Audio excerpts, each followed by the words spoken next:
Hello guys, ayan, babaybayin natin yung Clark Air Base. Pupunta tayo doon sa may ginagawang tulay. Last year hindi pa natapos yun. Okay, kaya hanggang sana kaya yung kalsadang yan. So ayan guys, wala tayong handle ng wala tayong handle ng tripod para mag live tayo, at wala rin tayong load.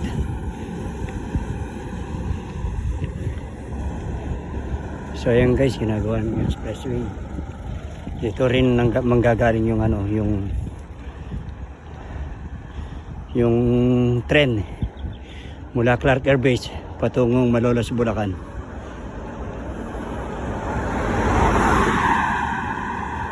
So ayan guys, 2024 full operation na yung kalsada na to. Nakapagtanong ako sa mga nagtatrabaho doon kanina.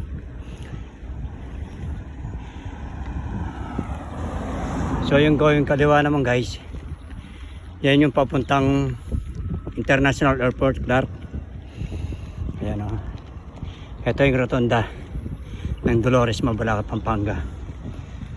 So kapag ikaw ay dumiretso rito, ayan, patungo ng sarado pa sarado pa siya. Pwede kayang nagbabike lang dito. Sir, pwede bang pumasok? Ha? Sarado? Kahit hanggang dyan lang. Kasi sorry guys, hindi pa tayo pinayagan. So sarado pa raw. Ibig sabihin hindi pa siya tapos. Ayan guys. Okay, sarado rin dito yung patungong patungong Makapagal Village. Ayan. Makapagal Village. Yung mga kababayan natin, mga Aita. So ayan, marami rito sa mga nagtatrabaho, mga Aita. Ayan.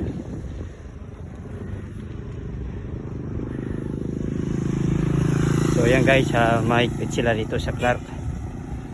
So may mga guard, ayan. Hello sir, say hi. So ayan po, mahigpit sila rito kasi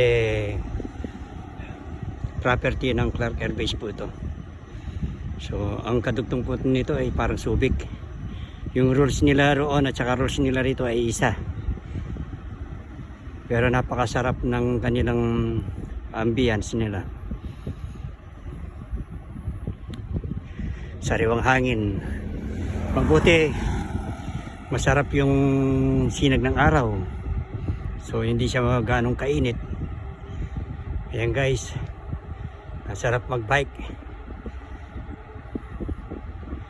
Minsan magbabike tayo guys.